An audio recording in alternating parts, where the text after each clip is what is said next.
qu'ils ne faisaient pas forcément le champagne des raisins de la région. Ils achetaient le raisin à droite et à gauche, en Bourgogne, dans le Bordelais, et voire même à l'étranger. Ils sous-traitaient. C'est-à-dire, au lieu d'acheter le raisin ici sur place, où il y avait quand même 10 000 de vignerons qui faisaient le boulot toute l'année, qui cultivaient le raisin, et il y avait la vendange qui est arrivée en septembre, le raisin était vendangé, mais les grandes maisons des négoces n'achetaient pas ici. Okay. Ils allaient à droite à gauche Sauf... pour le prix. Ils baissaient les prix. Okay. Ailleurs. Voilà, en Bourgogne, dans le Bordelais, ou voire à l'étranger. Donc c'était vraiment quelque chose d'une très grande spéculation par les maisons de champagne existantes déjà, le grand nom des négoces. Et donc ça faisait effectivement que petit à petit, ici, la situation en Champagne, elle était devenue socialement très tendue. Et les petits vignerons qui étaient quand même maîtres du jeu, qui possédaient la vigne, mais qui travaillaient avec leur famille toute l'année, ils n'avaient pas de marché. Donc ils étaient très pauvres, ils étaient dans des situations extrêmement précaires et difficiles, donc ceci amenait ici vers une révolte. Et dans les années 1915, 18, 20, il y avait une grosse révolte en Champagne des petits vignerons contre les grandes maisons. Ça, il faut savoir. Et donc, en 1921, il y a eu tout un groupe de gens qui ont dit, ben, on ne peut pas continuer comme ça.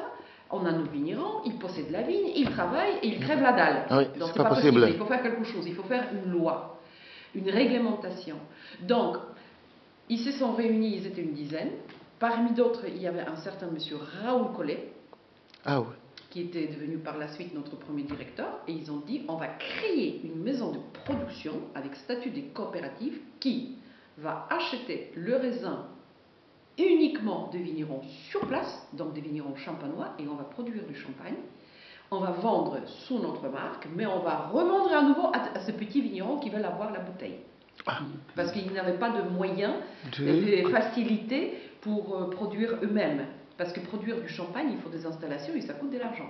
Donc les petits avaient des hectares de la vigne, mais ne pouvaient pas forcément produire leur propre champagne.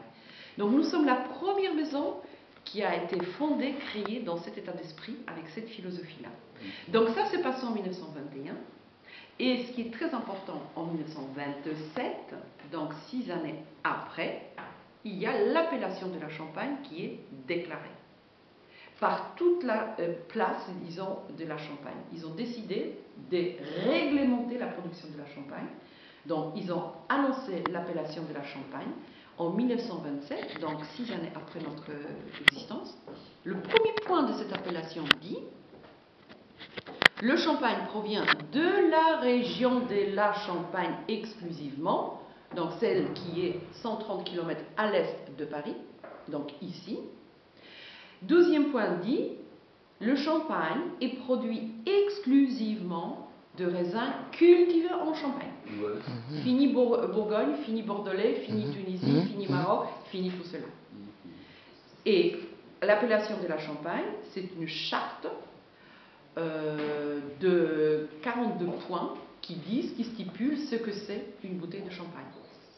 Donc cette bouteille-là que vous voyez là, bouteille, magnum, peu importe, pour que ce soit du champagne, il faut respecter 42 points stipulés par l'appellation champenoise. Et les deux premières, vous connaissez déjà.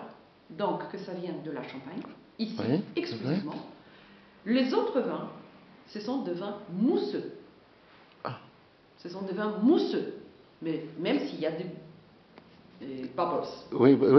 Des bulles. Mais ce sont des vins mousseux. Et vous produisez des mousseux? Non. Champagne fait du champagne. D'accord. Les vins mousseux, c'est Bourgogne, Bordelais et ailleurs. Californie, l'Australie, etc. L'Italie avec le spumante. Voilà, ce sont que de vins mousseux. Champagne, même s'il y a de la bulle, mais champagne, il a de la bulle forcément, c'est du champagne, c'est un vin qui est produit en Champagne, donc c'est le nom protégé.